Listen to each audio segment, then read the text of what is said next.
Wetzel, who is extremely well known to most of you, and he's speaking on land value tax. So, Dave. Thanks very much, Al.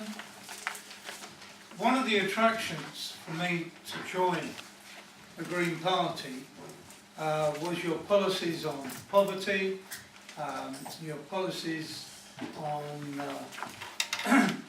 Trident, and your policies regarding land value tax. Now, when I'm president of the Labour Land Campaign, and that is Labour in terms of work, or Labour in terms of Labour movement, co-op, trade union, green movement, not specifically the Labour Party, so they haven't actually kicked me out being president of the Labour Land Campaign.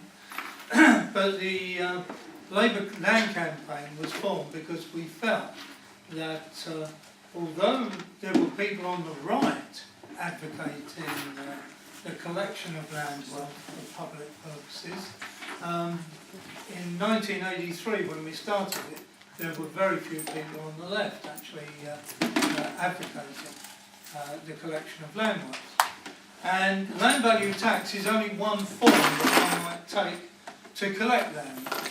And the principle arises from when you think of our planet and human beings on the planet. We go back, a couple of million years, bipeds, and about 200,000 years Homo sapiens. And it's only in the last 10,000 years that we've had any form of agriculture. It's only in the last 8,000 years that because of agriculture and surplus value being created, we've managed to create towns and cities. And when you get towns and cities, you do get increased productivity. And right up until 8,000 years ago, and in many places more recently still, land was a common resource. It was treated the same as the air or sunshine. It was not something that was claimed by private individuals to be theirs. And when you think of our planet today, and probably about 1% of the population claiming to own the surface of the planet, and the other 99%, the majority of us, are tenants on the planet. And yet land itself is free. It's a free gift of nature. We as human beings don't have to provide any labour or use any capital resources to create land. It's there, it's a given. And I believe that it's been provided free by nature for all of mankind to enjoy, not just a few limited landowners. In this country, Adam Smith was one of the first, after things like the Peasants' Revolt, where they raised the question of land ownership. But in economic terms, it was Adam Smith who first drew attention to a land value tax being more efficient than other forms of taxation, and not having the negative effects on an economy that other forms of taxation have. And that was followed others, John Stuart Mill, David Ricardo, Henry George in America. And at the turn of the 19th century into the 20th century, so late 1800s into the early 1900s, there was a huge campaign for land value tax. And what do we mean by land value tax? Well, the first thing is a land value tax is an annual tax. So when they talk about stamp duty, and the Treasury do talk about stamp duty being a land tax, it's actually called stamp duty land tax. It is not a land value tax as we would recognise, because it's not annual. When Labour governments, since the Second World War, have introduced development land taxes, these aren't annual, they happen at the time a development is proposed or implemented, and can easily be avoided by not implementing the development. And they're not an annual land value tax. An annual land value tax is a bit like the business rates today, except the valuation is on the location value of a site. You can have two identical buildings. One might be in Kensington, one might be on the outskirts of a village in Scotland. The two identical buildings would cost the same to build, more or less, but they would have totally different values in terms of the advert that would appear in a estate agent's window because of the location. And it is that location value, which landowners don't create, is created by all of us. Everybody who provides public services and indeed private services. A good example might be an office block. If you take an office block which is in an area that has no other facilities around it, the rent that the owner of the office block could charge tenants would be much less than an office block which has got local shops and local libraries and good public transport and many other amenities. So it is the location value that we all create, and I argue that we should be sharing. When the Jubilee Line extension was built and opened in December 1999, a study was done by Transport for London. I was involved in writing the spec for the study, that showed that land values over a 10-year period within 1,000 yards of the 11 new stations went up by £13 billion. That was a £13 billion gift to landowners, virtually a tax-free gift to landowners. And it cost you and I and everybody in the country £3.5 billion in our taxes to build that railway. And if you take two households in the catchment area of one of those stations, two identical households, same size families, doing the same jobs, spending the same amount of money on the same activities and therefore paying the same taxes, both households contributed equally towards building of the railway. But if one household owns the freehold of the home they live in, they've actually got back more than the tax they paid because the increase in land value arising from the construction of the railway. If the other family happened to rent their home privately, their rent would have increased. They wouldn't have got any of their tax back and their rent would have increased. Now that cannot be justice, and I think it's good that the Green Party has a policy to address that. When I was at TfL, Transport for London, we used to run and still do, run the Victoria coach station.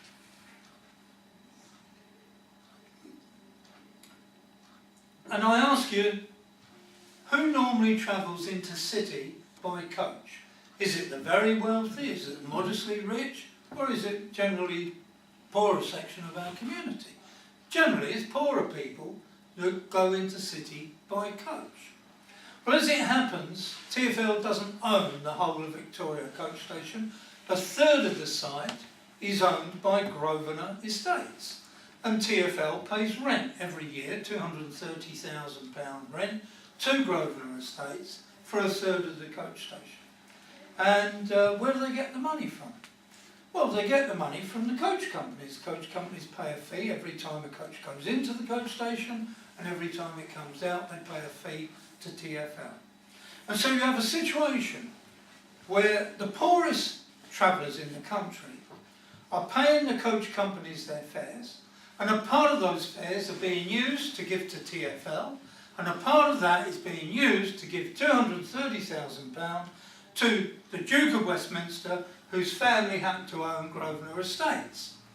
And I don't find that funny. I think it's actually not just absurd, but obscene that the poorest travellers in the country are subsidising the richest landowner in the country to the tune of £230,000 a year. And if we had a land value tax, and what I would term a proper land value tax, landowners would not make money out of land. They wouldn't make money out of land speculation. They wouldn't make money out of increases in location value. They could make money out of buildings and building nice buildings. And we shouldn't penalise somebody who puts up a more expensive building on a site or a better building on a site. I don't think we should have any sort of building tax whatsoever, not even a mansion tax, dare I say. But I do believe we should have a land value tax on all land in this country. And people say to me, well, what are you going to base the tax on? Well, the thing is, you have to value the land. And you value it separate to any improvements. So a farmer who ploughs his field or her field, you don't include the cost of ploughing in the value of the field. You take the value of the field without the improvement. And similarly, a site which has a building on it, you exclude the building. You take the optimum permitted use of that site. If in Westminster there's a site that the council says you can build a 20-storey office block, obviously the surplus value from having a 20-storey office block is a lot higher than having an office block which is only allowed to be built 2 storeys high. But they might take the decision to use that field as an urban farm. And obviously the rental value of an urban farm would be much lower. It would be the surplus from perhaps 20 cows producing milk every day on that farm. And so you need to know the optimum permitted use of a site, which brings in what the market would want to use it for, but what the community says it can be used for, the optimum permit. I've met planners who say, we create land value. And I say to them, well, give planning permission for an office block on the top of Snowdon. And see how much land value you create. You wouldn't create any because there's no market demand for office blocks on the top of Snowdon. And so land value is not created by planners, it's created by the community and our demand to use land. If only one person wants to use a particular site on this planet, then it has no land value. Land value arises when 2 or more people want to start using the land.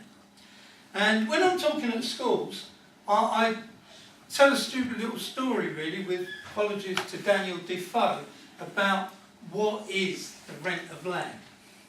And I say when his ship sinks, he swims to the shore, and in my version he meets Man Friday on the beach.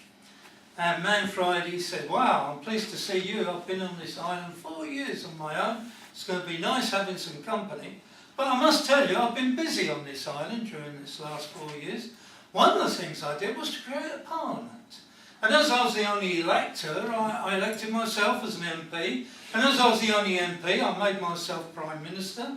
And we passed a law that I own this island. All of it is mine. And we created a police force, and I'm Commissioner of Police. And we created a legal system, and I'm the head judge. So we enforced the law. And every morning I go out hunting in my forest with my bare hands, and after 4 hours I come home with 1 rabbit. And you, Robinson Crusoe, if you want to stay on my island, you're welcome to do so, and I'll give you permission to go hunting in my forest for 8 hours. And then you'll come home with 2 rabbits. And you give me 1 rabbit, and you keep 1 rabbit. Well, Robinson Crusoe says, that ain't very fair, I'm doing all the work, and you're going to be lounging on the beach, sunbathing, swimming, doing what you want. So Man Friday says, well, we have no slavery on this island, everybody on it is a free person, and you're totally free to reject my terms and go back to your boat.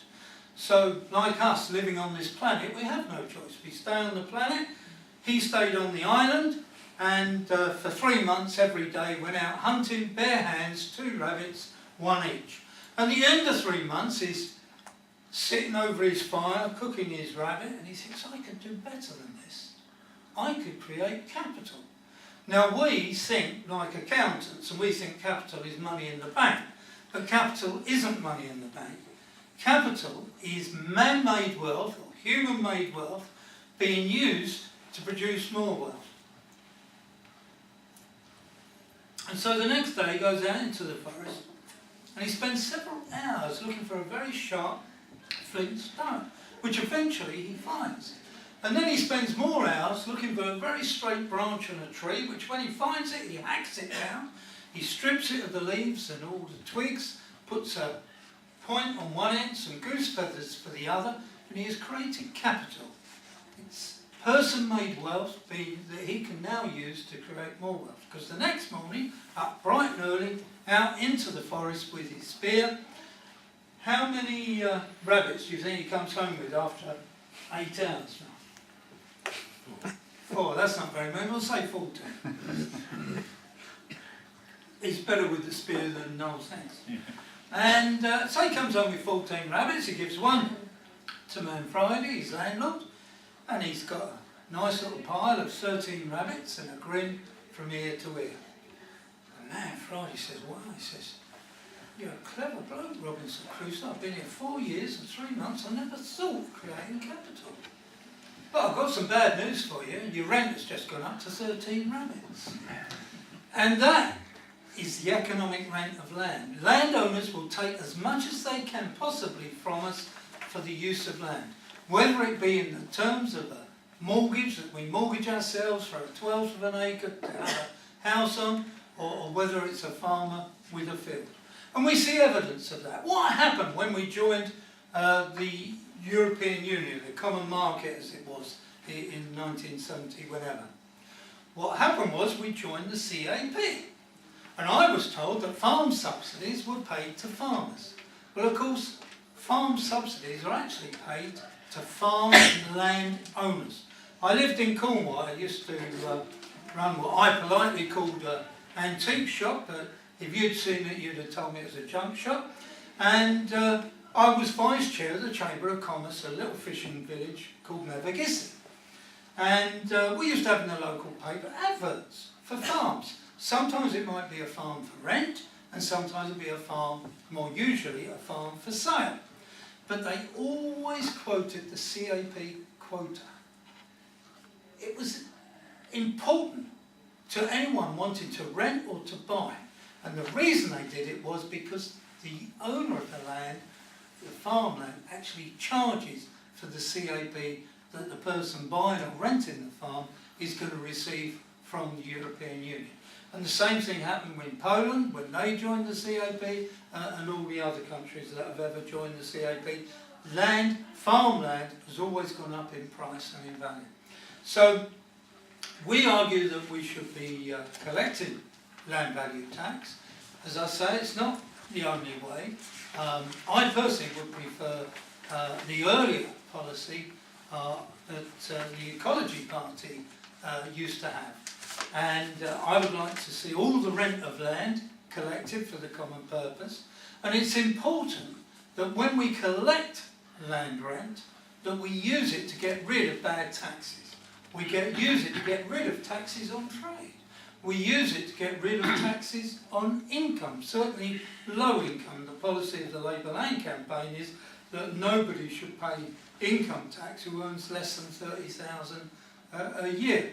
And we also think that it should be used to get rid of many of the other sort of taxes that actually hinder trade.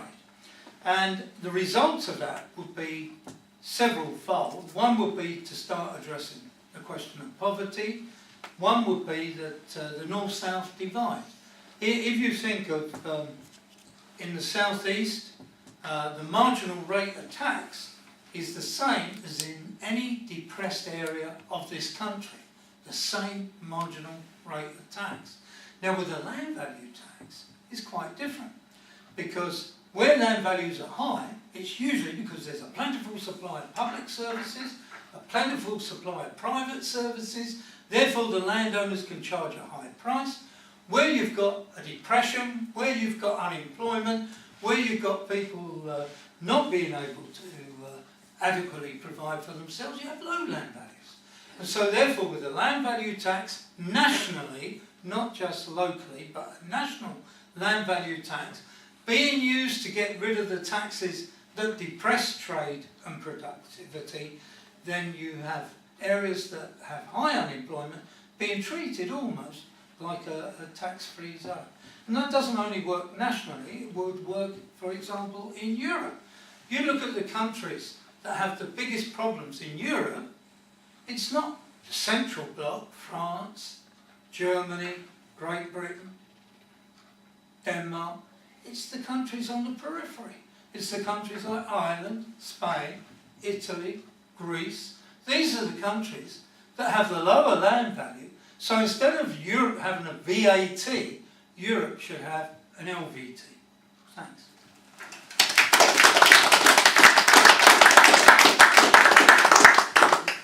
Thank you, Dave. Right, Hugh, maybe if you can